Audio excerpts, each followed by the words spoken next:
what is the biggest myth you see podcast hosts believing that is keeping money off the table for them right now? Oh, the biggest myth is definitely the fact, or not the fact, they believe because that's what they've seen, that the only way to monetize is through selling ads and getting corporate sponsors or building a massive audience that they can sell to. And that's what's keeping them poor. Oh boy. Oh boy, yes. The massive sponsors, keeping podcast hosts poor. Oh, that's going to be a tough one because what else are we supposed to do? If that's not it, if we don't need sponsors, then what do we do? How do we make Yeah. money as podcast hosts? Well, obviously with each show, it's a little bit different. There are, and it also depends on if the show is associated with the podcast host business. So for example, I work with a podcast host who works with combat veterans or veterans with PTSD from combat. And he's a coach, but he's not a therapist. And so one of the things that he has done is he and I have put the plan together to go out and create a directory of therapists who have experience and or are very knowledgeable and in the arena of combat-based PTSD, because combat-based PTSD has some differences from, maybe PTSD that comes from you know, essays or anything like that. So being able to have those therapists who are available vetted. So he's having conversations with those therapists before they come into the directory. And then the therapists are paying to be in the directory because now they're getting patients who are in their state. So this is here in the US, um, you know, because most therapists are only licensed in one state. So what he's doing is he's working to fill all 50 states in his directory. And then he can start going after a second, a third, a fourth therapist. And then he'll be able to, you know, offer VIP, or would you like to be a featured therapist for the state of Ohio? Kind of thing. So but for now, those therapists, the ones who are already on his directory, have pretty much made his podcast pay for itself at this point. Wow, that is a super creative idea, having a directory to feed into your podcast business as a way to make money and also help people. I love that idea because, yeah, Yeah. having that, what do you call it, certification or the diagnosis, the licensing per state is a big deal.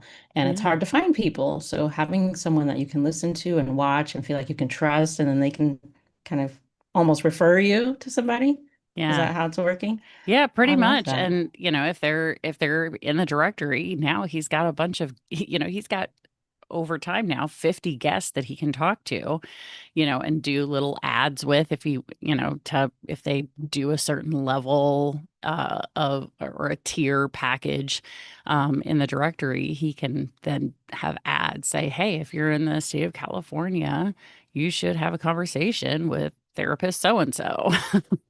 you know Mhm. so that way, anybody who's in the state of California who's dealing with that, they now can have a 30, 60-second introduction to a potential therapist who has already been vetted.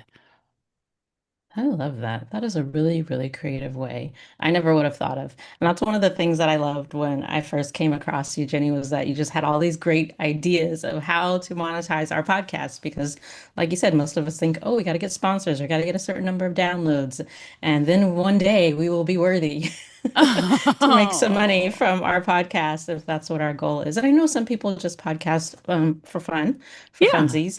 But it's also nice to get a little bit of cash for your time and effort because it does take time and effort and energy and tools and all of that to right. get these out there and to reach our audiences. So, so yeah, I think it was Event Raptor actually where I came across you. So that was a really cool spot. Do you like using Event Raptor a lot for your different events and things? Oh yeah, when I first started having my summits, which I started in 2021 was my very first summit. I completely bootstrapped it, was trying to do all the things on the back end of my website and because I didn't know Event Raptor existed at that point. And I think maybe by my third or fourth summit, I found out about Event Raptor finally and connected with Steve and Jenny Erickson and jumped right in. I was like, oh my gosh, I've been trying to do all this stuff on the back end and you guys already have it put together. And all I have to do is just type in a few things.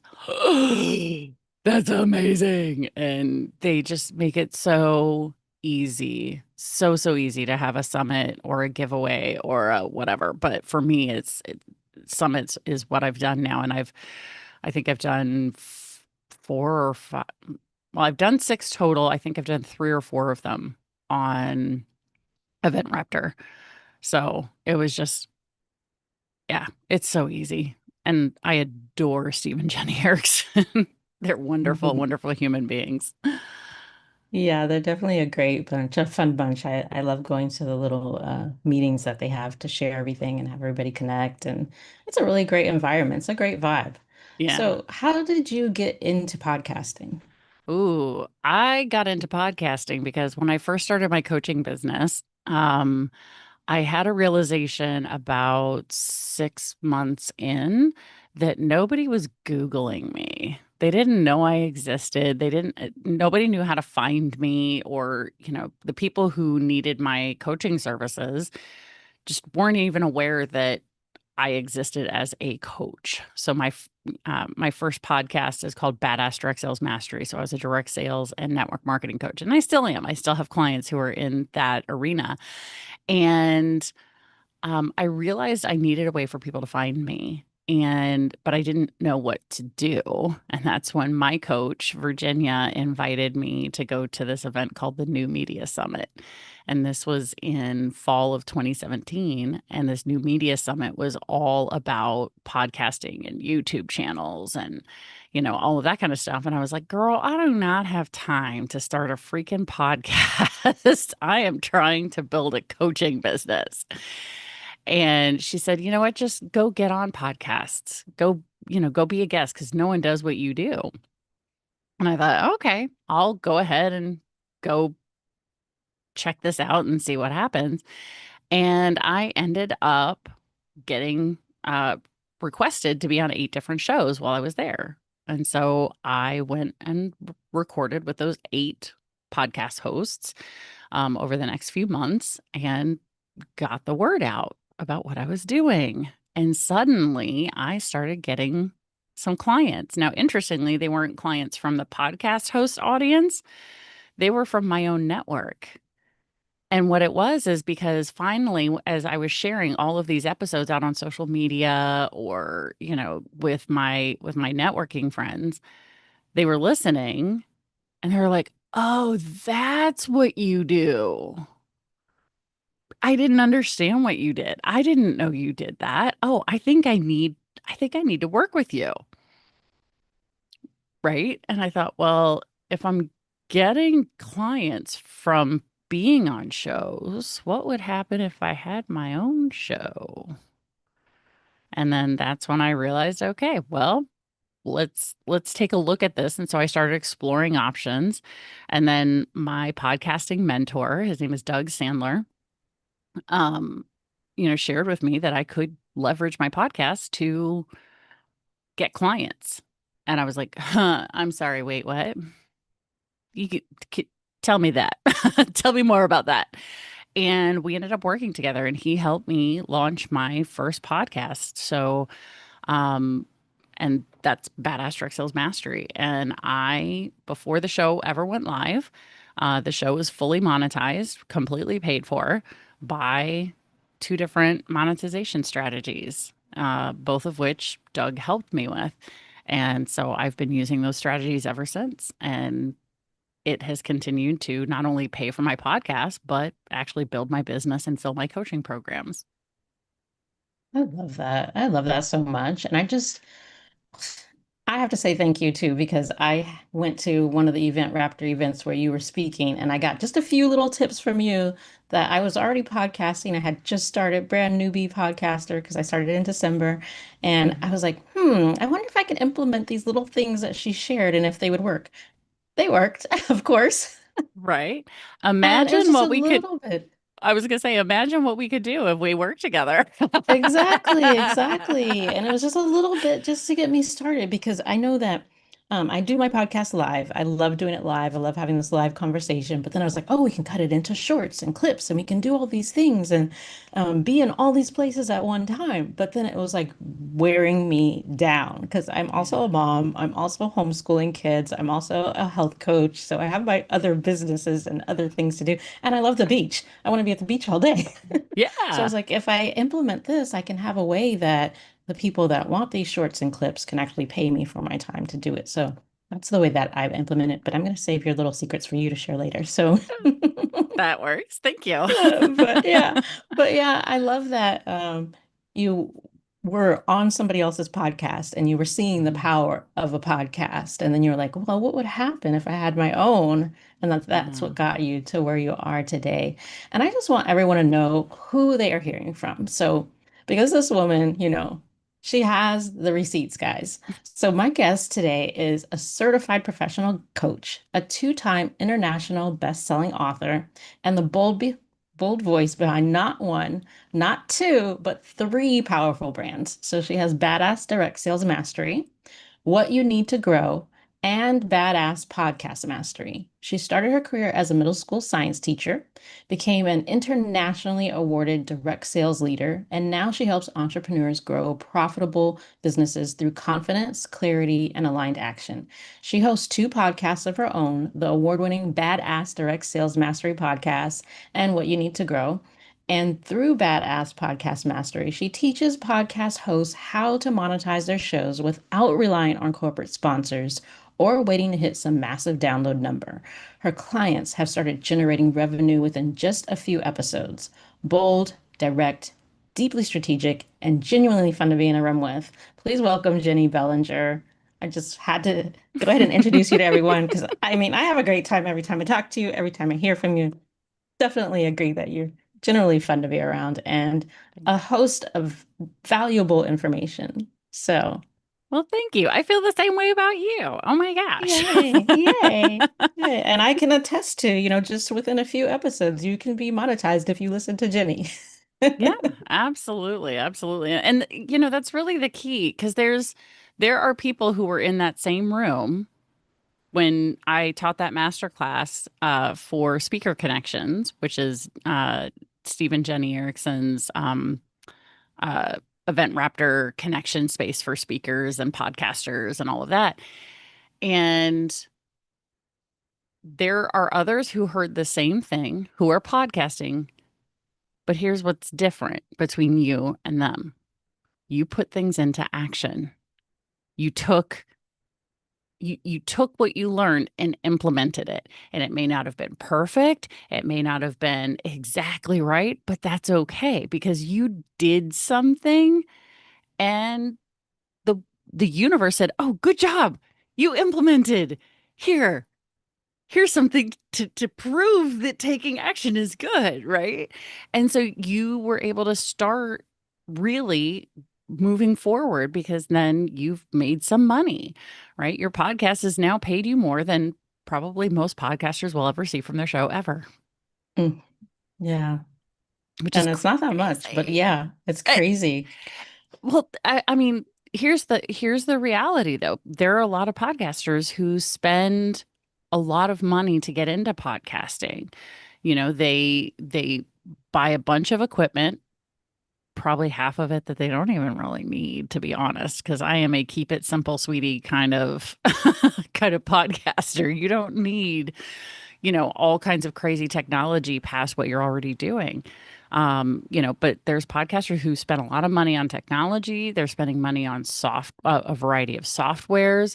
They are taking time away from their business and their family and friends to do this, and their time is worth something. And then they're not. doing the things that actually turn into money for a podcast or a business. And that unfortunately means that, you know, they've put money into it, they're not getting anything back. So they're actually in the red on their show. So any money that a podcaster can bring in brings them closer to not being in the red, right? But then through being really strategic and layering different strategies, a podcaster can very easily get to the point where, at minimum, the show is paying for itself, which means they continue putting out the amazing messages and the content that is helping their listener. Exactly, exactly. And that's one of the most important parts. I think that being able to continue on the mission that you start, because you start it for a reason. You're like, I want to share this with people. I want to share this idea, this thought, these concepts, these people. And then to get burnt out or worn down and then not be able to continue, which I think you alluded to something about that earlier, right when we were beginning to get started. What did you call it? Yeah. Uh, Oh, yeah. You mentioned we're episode 30, and I was like, oh, yes, you made it past pod fade, right? There is something in the podcasting world called pod fade, and what that is generally most podcasts don't make it, and by most I mean something like in the high 80%. So like 85, 88% or something like that, depending on which statistic you look at. um, 85% of podcasts don't make it past episode 10. wow, And that's that's interesting. right. But it's because, but I think there's a few things that feed into that. There's the, first of all, they're going into it with the mindset of, I'm just going to try this instead of committing to a marketing plan, right? Now, again, like you said, not all podcasters are doing it for their business. They're doing it for fun, or it's a passion project for them, which that's a whole other thing. They're going to do it whether they get paid or not, right? So as long as it's not like interfering with their life negatively, they'll keep doing their passion podcast, which is fine. But a but an entrepreneur or a business owner or a professional is only going to do it for so long without getting an ROI, right? A return on their investment. And so if they're not seeing money coming in, if they're not seeing clients coming in, if they're not seeing their audience growing at the speed at which they thought their audience would grow, then they're going to stop producing episodes. And that's what we call pod fade. So most shows, it happens within their first 10 episodes. So that's why I work with my clients to make sure that they're getting paid within their first 5 episodes so they can keep putting out content that is helping people, because that's why they're putting their podcast out there in the first place. They believe they have a message to help people, and their podcast is the way to get it out there. Yeah, definitely. I'm like, I'm always talking to interesting people, and I love talking to interesting people, and they have good things that are valuable that other people should be hearing. So let's share Yeah. these conversations. Let's have them online. So that was the concept for mine. And then also just helping people find ways to bring more harmony into their life because we're all worried about this work-life balance. And it's like, there's no such thing, people. There's no balance to life. It's all just a cyclical thing, this ebbs and flows. And if I can bring Yeah. more people out into the open and share that mindset and help infuse more people with it, that, hey, this is working for us. This is how it works. This is how life actually flows. Stop trying to put things in little boxes and cubicles. I think that we can help Right. everybody get to a better place. So Mm-hmm. yeah, that was the desire behind mine for sure. And I could see how maybe if you don't have that preset plan, because I know going into mine, I was like, I'm going to do a live every Friday for a year and see what happens. So There that you was my go. set. It's in my mind. We get 52 episodes, guys. So if you guys like it, watch it so that I do another year. But Right. if you don't watch it, don't like it, don't watch it. That's fine. But yeah, so I went in knowing I'd be doing more than 10. So I think that's very interesting that people are like, oh, I'll just see how it goes. And then they're not seeing the audience numbers or they're not seeing whatever value they're expecting. 10 episodes, man, though that seems like such a short period of time. I always expect things to take longer. Maybe it's just me. Right. Well, and here's the thing. It's the most people assume that they can do more in a year than they really can, but they underestimate what they can do in 3 to 5 years, right? Which means if we were to even shorten down that time even more, so people overestimate what they can do in a year. So if we look at 90 days, right? 90 days is 13 weeks. That means podcasters haven't even lasted 90 days if they're doing a show a week, right? What Yeah. in business has massive turnaround or massive impact in less than 90 days? Not much. Mm. There Nothing I is, can think of. And if someone knows, please let us know. Come put it in the comments, put it in the chat. What can I do that will give me massive turnover in my business in under 90 days? I want to know.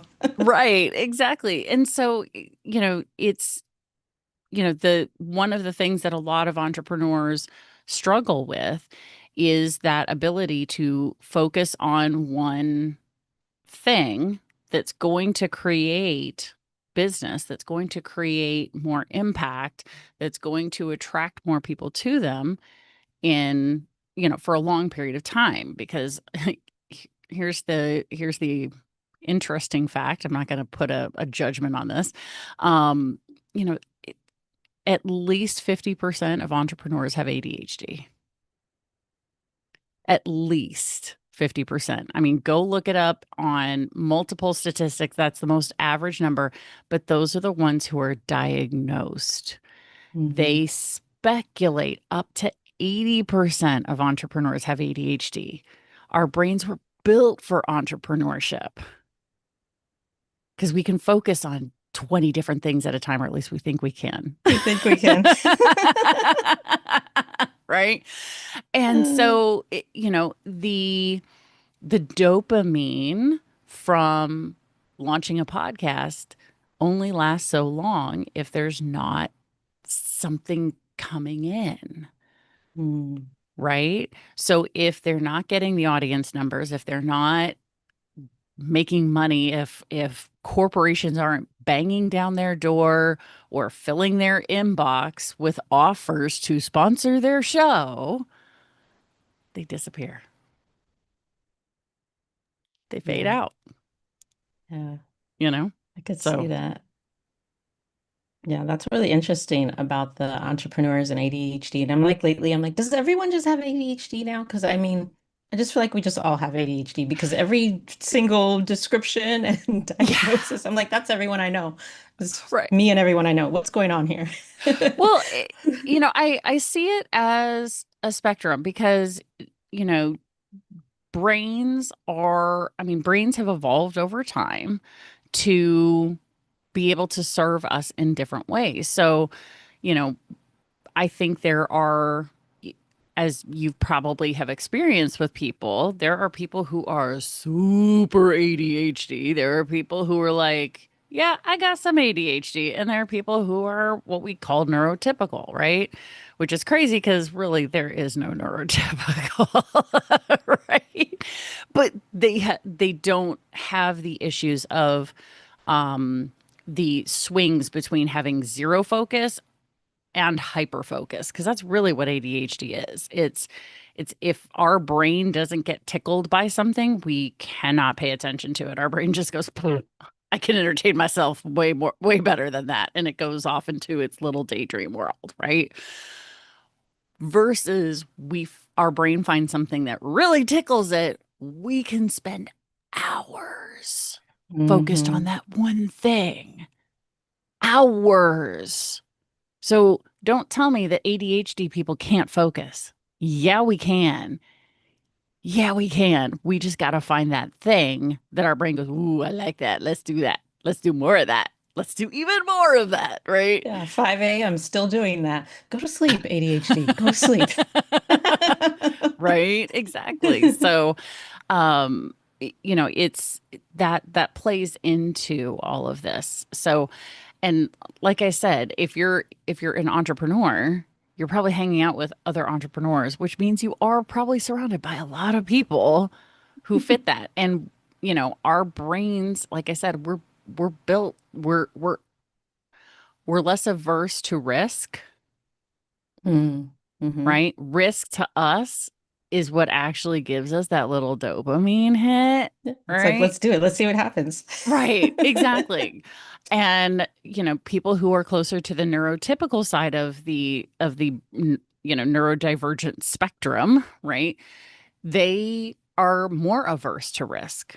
So those are the people who are more likely to go get a job, stay in that job for 20, 10, 20, 30 years, as long as the job will continue having them because that's safe. Mm. Mm. And for them, Yeah. that's what gives them, keeps them feeling good, right? I don't know if Mm. it necessarily gives them a dopamine hit because seeing how much people don't love their jobs, whereas I get to wake up every day and I love what I do, you know? Exactly. So I love having that choice and that freedom. Hmm. Yeah, definitely.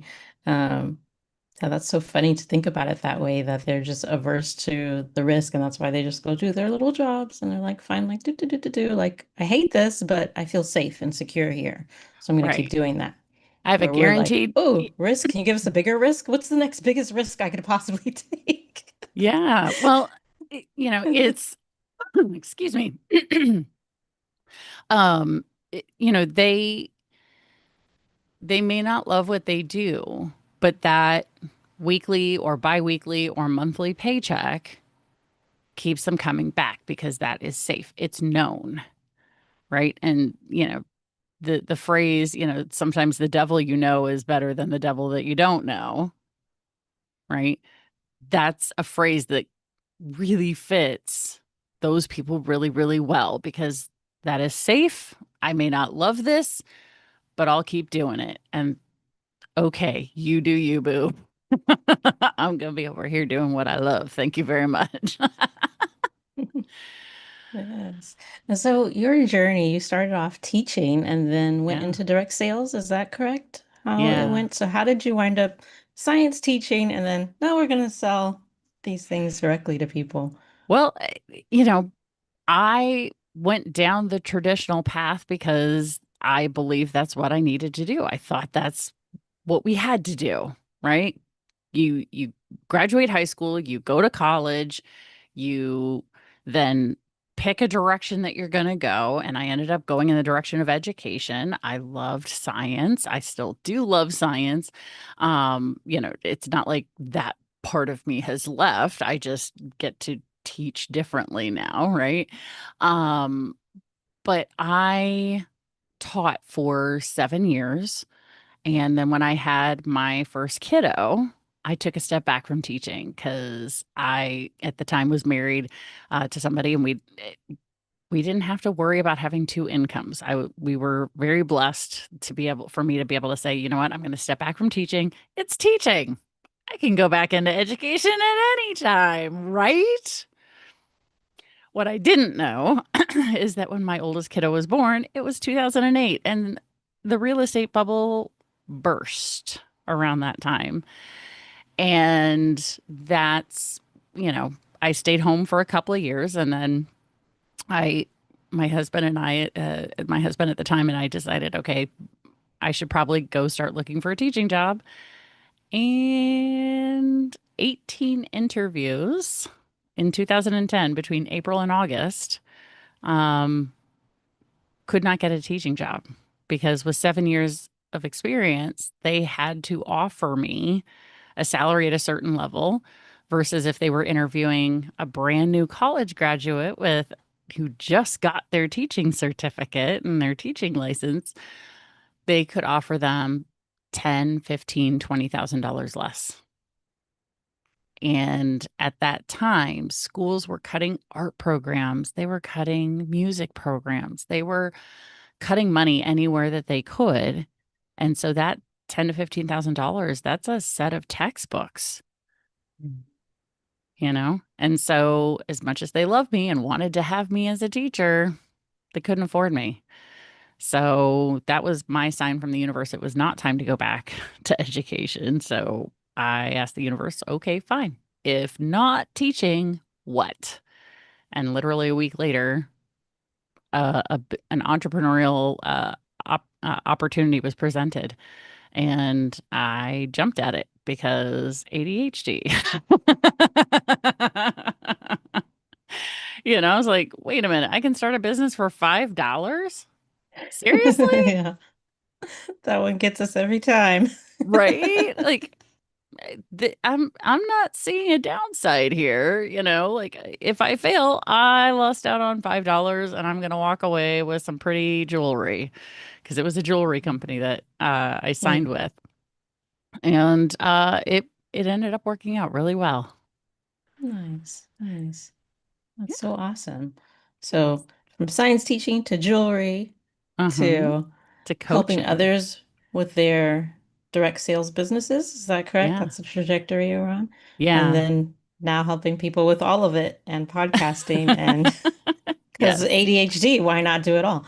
Right, exactly. Well, and that's the thing is, we are multi-talented human beings, right? And we bring all of our experiences, all our knowledge, all of our everything with us everywhere we go, right? And so, um, one of the things I have come to realize is that as a coach, my foot in the door with entrepreneurs is through podcasting, right? Because it is right now, podcasting is the antidote to the trust deficit that we have, right? The market right now is um, quite burnt out on, on coaching.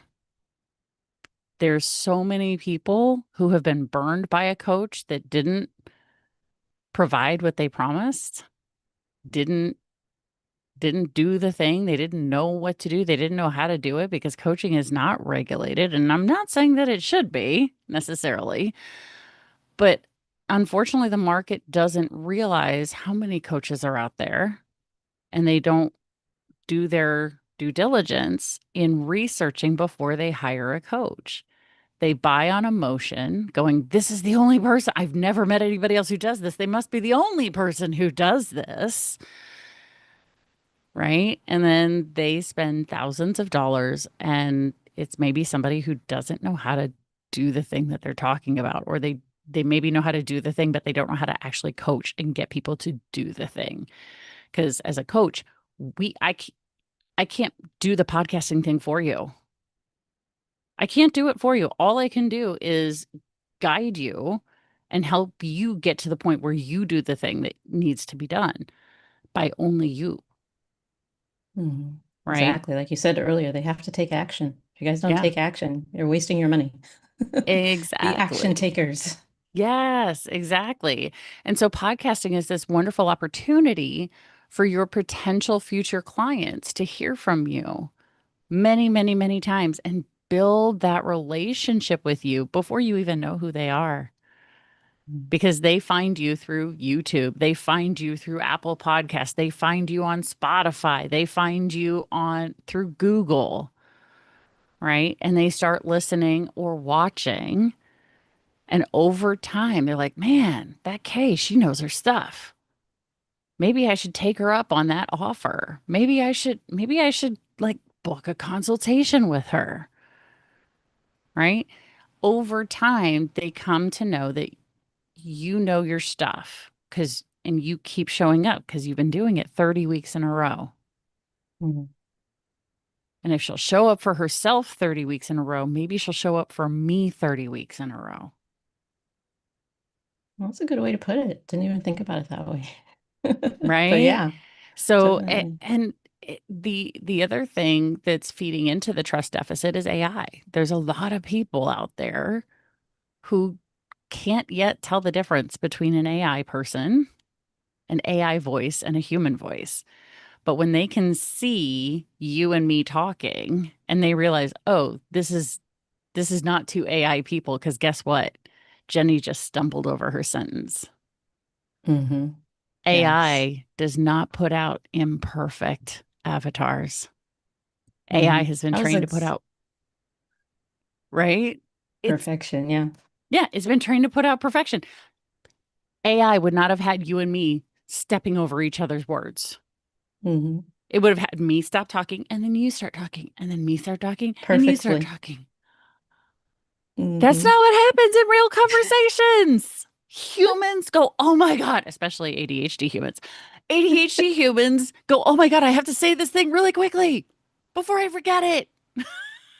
Yes, we interrupt, we jump on top of, we interject. Mhm. And that was one of the reasons why I was like, if I'm going to do a podcast, I'm going to do it live because there's just so much going on right now that I don't want anybody questioning and wondering, is this a real person or not?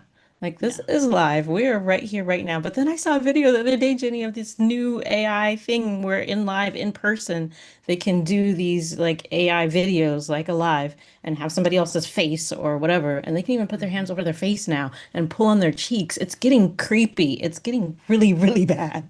So I'm like, oh, well, so much for me doing it live so people know I'm real. Right. But But for again, now, it this, works. well, then the nice thing is that anyone who continues to watch your show continues to come showing up on these lives, or even if they don't do it every week, but they catch the replay later, right? Over time, if they ever then book a consultation with you, they're going to get the same K that they've been seeing, and they're going to realize, oh, yeah, that's her. Because AI can't get everything right. Exactly. I mean, it may get 80%, 90%, 95%, but it will never be 100% you because it doesn't know how you're going to react. It doesn't know the facial expression you're going to make when somebody says something because it doesn't know all of the experiences you've had in the past. So somebody might smile to a particular phrase that's being said, and other people are going to be like, what? You know? For sure, for sure. Yeah. Yeah. It's going to be interesting, though. It's going to be very interesting to see what happens with podcasts and everything else going forward in this AI world. Even I have some on my channel for people that have been watching. They'll see I've done a couple of AI podcasts with Notebook LM because it's just so fun to put Yeah. information in there and then have the two AIs talk to each other. But I mean, I just do the sound. So it's not Right. like it says on it, like it's fully, you're fully notified that it's AI. If anytime I use AI, you will be fully notified that it is AI. Because I do enjoy using it. It's a fun tool. Yeah. Um, but podcasting going forward and implementing that into our lives as business owners and especially as moms or parents, what would you Yeah. say about podcasting that makes it like a really good fit for someone who's also trying to be present at home? Oh, that's a good question. Um, what I like about it is if you are somebody who is going to be having discovery calls, strategy calls, complimentary coaching sessions, whatever it is that you may call it as an entrepreneur that gets you talking to a potential future client, if you're already going to be having those conversations, you may as well record them, potentially turn them into a podcast, right? Because then now talking to your, future potential client turns into content. So even if they are not a fit, you got to show that somebody's going to get something out of. Somebody's going to have an aha moment and a little like golden nugget will come out of it for somebody, right? Why not do that? Ooh, that sounds so interesting. I love that idea. That was something I thought about, but the nature of the way that I coach people, it often gets so personal. I was Yeah. like, I don't know if I could convince my clients to let me record them, and then would that change the whole dynamic of that Well, session, it doesn't discovery session? it doesn't necessarily have to be full on, right? Because the opportunity that you could have in that, right, to throw out another idea is that, if people are paying for coaching, right? And or if they then say, "Hey, I would love to work with you. What does that look like?" And you tell them the investment and they're like, "Oh, I don't have that in the budget right now." Okay, cool. What if I did a preferred price on two coaching sessions and we record them and put them out for my podcasts. Mm. See, this is why we have you. You have all the ideas. Right. And they might in that recording hold back on some things, right? On the part that's going to go out to the world, but then, you hit stop on the going live and you hit stop on the recording, and then you can continue having a conversation after to be like, okay, I felt you pulling back Mm, at a certain point. And now that we're hmm not recording, can we get into it? Because you paid for a session and I promised you an outcome. hmm So can we dig into that? What were you holding back that you didn't want to share with the rest of the world that you can share with me? hmm No Yeah, recording, off the record. Yeah. Yeah, that's a good way to do it. I love that. right? I love that. So it's a way to still help people get content, because there still will be great golden nuggets that come out of it for the people who listen, even if they don't hear that person going into the nitty gritty that they weren't ready to share with the rest of the world. But what they did share is probably enough for someone who hasn't gotten that far in their health journey to realize, oh, I didn't know that that was impacting me. Hmm Oh, I should do that thing that Kay talked to Susie about. Yeah, yeah. That's a really good idea. Because I've been kicking around other ideas of, other episodes and things I want to add to, YouTube, Rumble, or whatever. So always Yeah. playing around with more ideas and more ways to share and get the word out and help people, because that's the whole goal. Um, so for you, since you help podcast hosts, to monetize and things like that, what happens when someone comes to you and they say, my show is not making money? What is usually the first thing that you identify as their problem? Oh, in that case, what I'm doing is just getting all the context for it, right? Mm, So, is it a passion podcast or is it a business leveraged podcast that they were hoping would just be another stream of income that they might be able to sell ads or whatever? Because you've got to know where they're coming from. Did you start this with the intention of making money at some point, or did you start this as a passion podcast that you were going to do without making money? And now you're like, if I could make money, that would be nice, right? Because those are two different mindsets, right? Because the person who's the passion podcast, they may or may not do anything that we talk about because they were going to do it for free anyway, right? Whereas the entrepreneur is going to go, oh, no, no, no. I want this to make money. I want to leverage this. So we start with that. What is the mindset? What is their commitment to this particular thing? Because if they are not fully committed, if they're not 100% in, I I have a coin on my desk here that is a reminder for me, and it's always on hell yes, and then on the backside, or hell no. And for me, if it's not a hell yes, it's a hell no, right? I want people who are all in on this, not people who are like, well, I'll give it a try. Mm-mm, mm-mm. It's got to be something that they are like really passionate about, because I'm passionate about it. And that's the kind of people that I want to attract into this, because I don't want to have a track record of, well, 50% of Jenny's clients get something out of it. Mm-mm. No, we're bringing in people who are doing the thing. yes, action takers, doers, risk takers, Exactly. all of the above. Yeah. So what does the early win look like for one of your clients? Like what's happening in those first few revenue generating episodes? Oh my gosh. The really exciting thing for me is when I get a text message from one of my podcasting clients and they're like, oh my God, Jenny, I just signed my first client.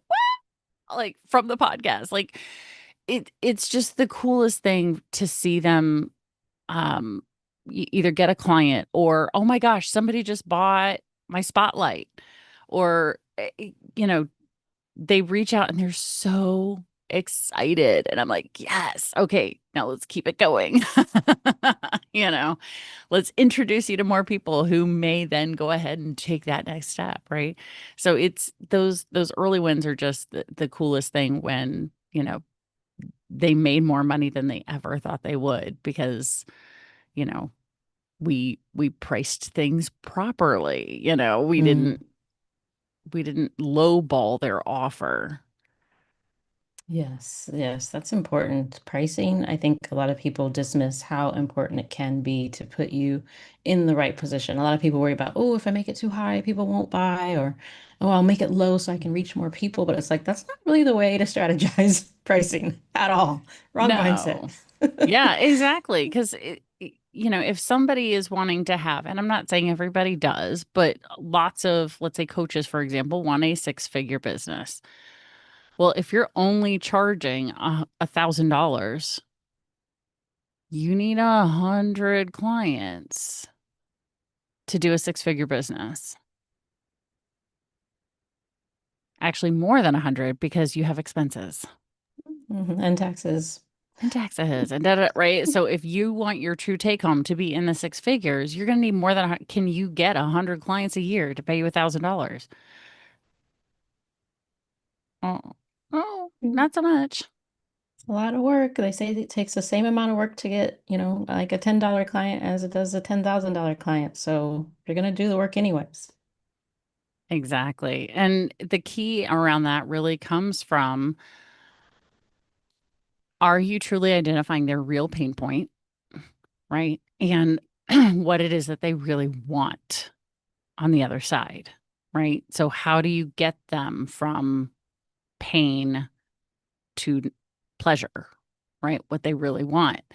And when you're having that conversation, are you able to share with them? Excuse me. Are you able to share with them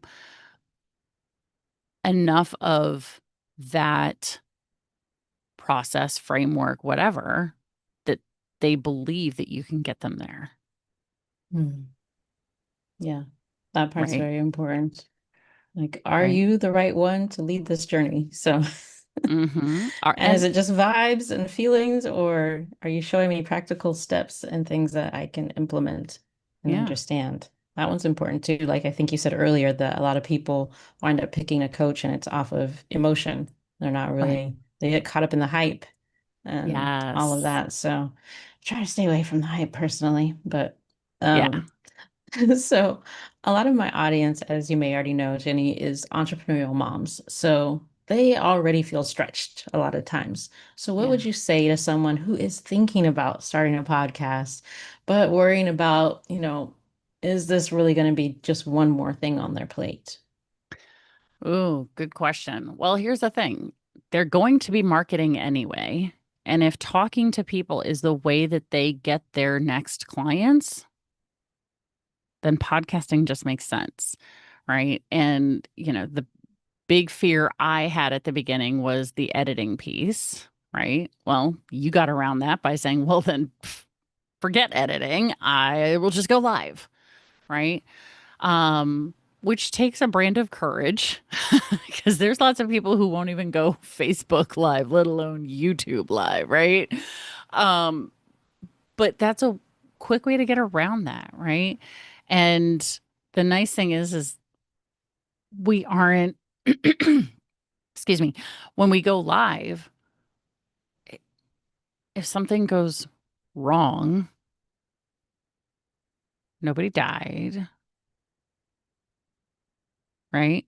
And so it's just going through and realizing and like microdosing, basically microdosing yourself to, you know, the fact that, oh, look, I did it, right? And there's this wonderful rush that comes after you do your first live that you get after doing your first podcast because you're like, because I mean, I've done over 500 episodes between my three podcasts. So I've got two of my own podcasts that are just me as the host. And then I did a podcast for a while with my best friend and my coach, Virginia Muskies, called Bad Girls on Business. So, by the way, that's a fun one. We're not currently producing episodes, so I don't have it listed. But amongst my three podcasts, I've done over 500 episodes. And I just recorded a podcast episode yesterday with somebody. And after we got done and I closed out of the Zoom, I still had that little like, yes, that was a great conversation. That was amazing. Oh my gosh, I love this human being and I love what I learned. And we still get these little dopamine hits that come from those podcast episodes. Indeed, indeed. I have to agree with that. And I'm sure after this one's off, I'm gonna do my little happy dance, like, woohoo, I did another one. Yay. And I know it's funny for me. I've shared this story probably before, but I've been what do you call it? Like on stages and doing things like my entire life since I was a child. I've loved being in plays and acting and, what do you call it? Musical theater and all those things. I've always been comfortable on stage. But a Yeah, while back when Periscope first came out, for people that remember Periscope, I do. Oh my gosh, that is going back. it's going back, isn't it? I was like, oh, there's this new thing out called Periscope. I'm going to go live on there. It's going to be so much fun. I've been enjoying watching all these people and I'm going to talk to them and it's going to be great. Oh my gosh, Jenny, when I pushed live on that for the first time, my whole body was just vibrating, like with the most intense feeling of, I don't know what. I was like, is this stage fright? Is this the butterflies? Is this what people are always talking about? I was like terrified. I was tongue-tied. It was terrible, but I got through it. I did it. And then afterwards, I was talking to one of my daughters because she's a singer. She loves to sing, but she does get stage fright when she goes on stage. So I'm asking her, I'm like, is this what stage fright feels like? And she's like, yeah, Mom, that's what it is. And I'm like, why do I have stage fright all of a sudden at like 40 years old, after doing all this stuff my whole life? I can stand in front of an audience on a stage and have a conversation, no problem. And she goes, I think it's because when you're on stage, you can see the other people, you know who's there, how many people are there, what they're doing. But through this camera, you have no idea who's on the other side. Could be one Mhm. person, could be a million people, could be, Right. you don't know what they're doing, you don't know who they are, and that's probably what's causing that feeling for you. And I was like, huh, you're a pretty smart kid. That's interesting. And I kind Yeah. of brushed it off. And, every time I would do one, I'd get a little more comfortable until it was nothing. And then the same thing with this podcast. The first live was like, oh my God, I'm gonna die. But you're Second not. and third one, it slowly got better and better to where now I'm like, okay, I can just have a comfortable conversation with Jenny again, like we're Yeah, in the same room. right. Exactly. So And yeah. there's this, I don't do my podcast live because I do, have an intro and an outro that I put on there and everything. And, um, but I don't even know that going YouTube live was even really an option in 2017, so I don't even know that that was something I could have done anyway. I think they just came out with that, the connection between Zoom and YouTube and Zoom and Facebook, like maybe in 2020 to be able to like put it out there. Cause I think, with everyone being stuck at home during the, global thing, we'll just leave it at that. We were so starved for connection that Zoom and Facebook and YouTube all realized like we got to get people out there so we can have conversations like this and be able to share it with the world. Yeah, and I'm definitely thankful that they did because I was like, I don't want to edit. I'm lazy creator. Same thing with photography. I love photography. I love taking pictures. I've never edited a picture. I don't care to do that. I'm like, it is what it is. That's the picture. Like, why do I have to edit it? What are filters? What are these? What are you guys even talking about? I'm like, just share the picture. And Right. so yeah, I love live raw, just as is. And so I'm grateful that we have this opportunity these days to just even be able to do this and have these tools and they're free. Like it can't be any Right. better than that. So Yeah. definitely it's definitely a way that you can do something else without it being an extra thing on your plate or an extra struggle. It can be something that you can enjoy that can bring you, some extra ways of sharing your business, like you said, and getting the word out there because you're going to market somehow. Why not this way? A Yeah. podcast is a great way to do it. Um, and then also, I know that in my little application that I share with everyone, the guest form, I asked you about harmony. And you described harmony to me as being more mindful and intentional about what you choose in life and business. Yeah. So I'd love to know more about how that has shown up for you and in any way and how you run your brands. Yeah, absolutely. So, one of the things that I realized when looking at, early coach Jenny versus current coach Jenny is I do spend more time planning now than I used to. And I think that's the mindful piece is being aware of why am I doing X? How is this going to benefit me, benefit the world, benefit my clients, benefit people who might be my future clients? Where is that? How does it benefit my family? And if it's not something that's good for everyone, then I'm probably not going to do it. Right. Um, so just being more intentional and instead of just being reactive to a lot of things. Um, things are getting better. And it's interesting because I was a guest on a podcast yesterday, and he's also in the health space. And one of the things he asked me, or the last question he asked me is like, what's a non-negotiable in your health? What's something that you just absolutely, it's a non-negotiable for you? And I thought, and I thought, and I thought, and I went, I don't think I have one. Like, and that was my light bulb moment. Like, oh, I don't have like the closest thing I had to a non-negotiable is my hydration, which I've been working on for the past like 3 weeks. Cause I really, because I know you and I follow each other on Facebook. So you probably saw that I injured my leg about almost 3 weeks ago. And that injury, after I talked to my personal trainer, that injury probably came about because I wasn't hydrated enough, right? So it's now in the past, not even 24 hours, hydration has become my non negotiable. Like this water bottle, because I like sparklies, Hmm. this water bottle is with me everywhere. And it is always full or being emptied and full or being emptied, right? And so my non-negotiable is I'm going to do 3 of these a day until I figure out is that enough to get me hydrated? No. Okay, then we're going to go to 4 a day, right? Because it's doable. I think this is like 22 ounces or something. I don't know. I've not actually Hmm. measured it, but to me, it's not about the number. It's about am I doing the action? Am I making Correct. progress? It's not about perfection, but progress. Definitely, definitely. I love that. It's never about perfection because we can't achieve that. That's unattainable. It's all about Exactly. progress, moving forward one step at a time. Yeah, for sure. So, so thinking of that one step at a time, what is one thing that you wish more podcast hosts knew before they ever pushed record? Oh,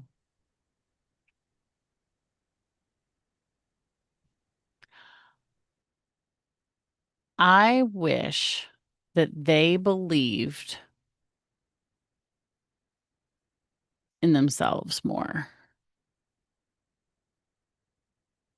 I wish that they went into this going, this is the thing, knowing I may not do it perfectly, but I'm not going to die. Right? Because to my knowledge, nobody has died from doing an imperfect podcast. Yeah, Right? yeah.